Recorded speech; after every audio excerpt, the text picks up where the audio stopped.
नमस्कार दोस्तों। आजकल आप सोशल मीडिया पर, न्यूज़ पर, लगभग हर प्लेटफॉर्म पर ये देख रहे होंगे कि असम असम में कितनी भयंकर बाढ़ आ रखी है। ये बड़ा फ्रीक्वेंट है कि असम में हर साल बड़े स्तर की बाढ़ आती है, लेकिन इस साल जो बाढ़ है वो पिछले 60 सालों में सबसे बड़ी बाढ़ है। तकरीबन 7 लाख लोगों से ज़्यादा इस बाढ़ से प्रभावित हैं उस रीजन में, असम रीजन में। तो हम उन मुख्य कारणों के बारे में जानेंगे जिसके कारण ये असम के बाढ़ हर साल आते हैं, जिनमें 5 प्रमुख कारण मैंने निकाल रखे हैं, ढूंढ रखे हैं। वो कुछ इस प्रकार है कि पहला है, वहाँ की ज्योग्राफी ही ऐसी है। असम 3 हाईलैंड से घिरा हुआ है, जिनमें पहला है अरुणाचल प्रदेश। वहाँ भी स्टीप माउंटेन्स है, एक हाईलैंड है, दूसरा नागालैंड है और सिमिलरली मेघालय। तो आसाम बीच में एक बॉल जैसा काम करता है इन तीनों हाईलैंड्स के बीच में। तो जब भी तेज़ बरसात होती है तो इन हाईलैंड का पानी और असम का भी पानी उस जगह इकट्ठा होता है। तो ये पहला मुख्य कारण है बाढ़ आने का। दूसरा है वहाँ की नदियाँ, ब्रह्मपुत्रा, जो तिब्बत से निकलकर अरुणाचल प्रदेश से होते हुए असम में इंटर करती है। तो इसका कोर्स जो है इस रिवर का, ब्रह्मपुत्रा का, चाइना में और अरुणाचल प्रदेश में एक स्टीप कोर्स बनाती है। वहाँ माउंटेनियस एरिया है इस वजह से, लेकिन असम उसके कंपैरेटिवली एक प्लेन है, अरुणाचल प्रदेश और चाइना के कंपैरेटिवली। तो यहाँ पर जो सेडिमेंट्स होते हैं, जो गाद जिसे हिंदी में बोलते हैं, वो सारी चीज़ें आके यहाँ इस ब्रह्मपुत्रा के बेड पे, असम वाले रीजन में बैठने लग जाती है नीचे। तो इससे नदी की गहराई कम होती है और वो नदी ब्रॉडर बनती है, चौड़ी होती है। तो पानी ज़्यादा दूर तक फैलता है।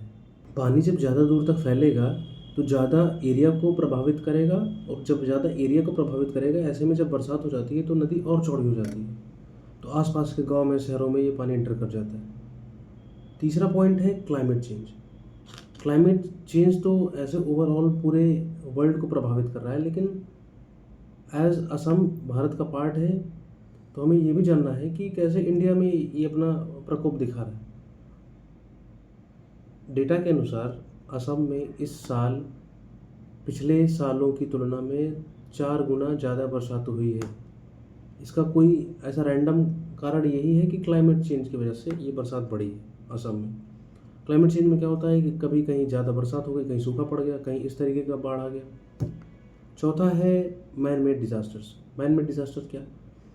ह्यूमन के द्वारा इलीगल माइनिंग वगैरह, हाई हिल्स को काटना, डिफॉरेस्टेशन करना। तीसरा है इंक्रोचमेंट, अतिक्रमण नदी के प्लेन्स पर। जैसे जहाँ नदियाँ होती हैं तो कुछ दूर का एरिया छोड़ दिया जाता है, लेकिन पॉपुलेशन बढ़ रही है, ज़मीन की ज़रूरत है, लोगों को पैसा कमाना है, तो वो नदियों की तरफ इंक्रोचमेंट करते हैं। तो ऐसे में क्या होता है, जब बरसात होती है, नदियों में बाढ़ आता है, तो वो लोग बहुत भयंकर तरीके से इससे प्रभावित होते हैं।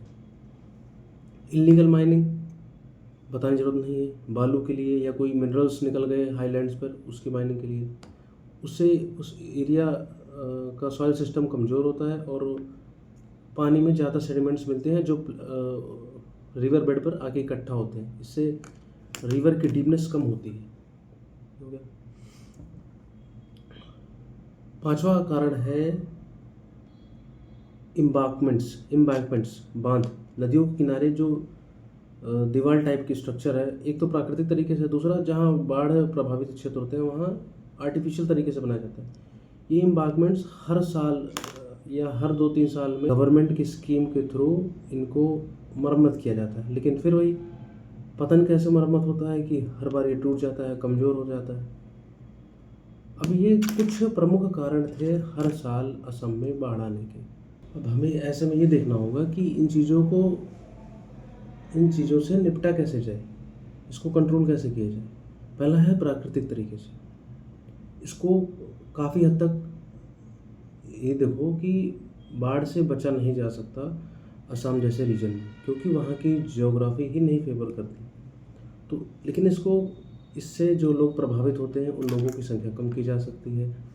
इसके मेजर डिवास्टेशन को कुछ हद तक कंट्रोल किया जाता है, कुछ क्या काफ़ी हद तक कंट्रोल किया जा सकता है, जिसमें से पहला कारण है प्राकृतिक तरीका। इसमें क्या करना है, ये होगा असम के, नागालैंड के, अरुणाचल प्रदेश के और मेघालय के कलेक्टिव कोऑपरेशन के। इन चारों राज्यों के सरकारों को आपस में साथ आना होगा और मैक्सिमम लेवल पर फॉरेस्टेशन करना होगा। इससे क्या होगा, जब ज़्यादा पेड़ होते हैं तो अगर बाढ़ की स्थिति में पानी का फ्लो की स्पीड स्लो हो जाती है।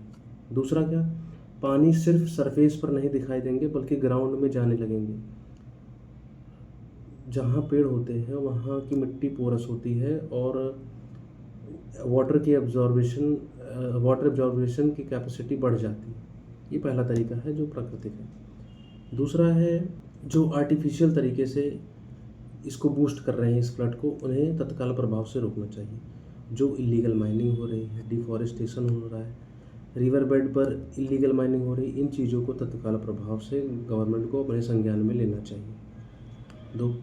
तीसरा क्या है, इसमें एक ऐसा अलार्मिंग सिस्टम बनाएं कि जब भी मेजर रेनफॉल होने वाली हो या फ्लड आने वाली हो, उससे तकरीबन 12 घंटे 24 घंटे पहले जनता में खबर आ जाए। और खबर आ जाए इससे नहीं काम चलेगा, हाई लैंड्स बनाने पड़ेंगे, हाई प्लेटफॉर्म, इमरजेंसी हॉस्पिटल बनाने पड़ेंगे कि अगर ये बाढ़ 1 महीने भी लास्ट करता है तो वहाँ के लोगों को मेजर इफ़ेक्ट ना हो, वहाँ सफिशिएंट क्वांटिटी में ग्रेन्स हो जिससे उनका खाने का खर्चा जो हॉस्पिटल वगैरह, ये सारी चीज़ें गवर्नमेंट को एक हाईलैंड पार्टिकुलर जिला स्तर पे या गांव लेवल पर ये गवर्नमेंट अपने तरीके से समझ सकती है कैसे इसको करना है। अब असम इंडिया का पार्ट है। असम कंपेरेटिवली प्लेन है अरुणाचल प्रदेश के, मेघालय के, नागालैंड के। उतना प्लेन नहीं है जितना पंजाब हो गया, हरियाणा हो गया, दिल्ली हो गया, यूपी हो गया, बिहार हो गया, इतना प्लेन नहीं है, लेकिन वो भी एक प्लेन है।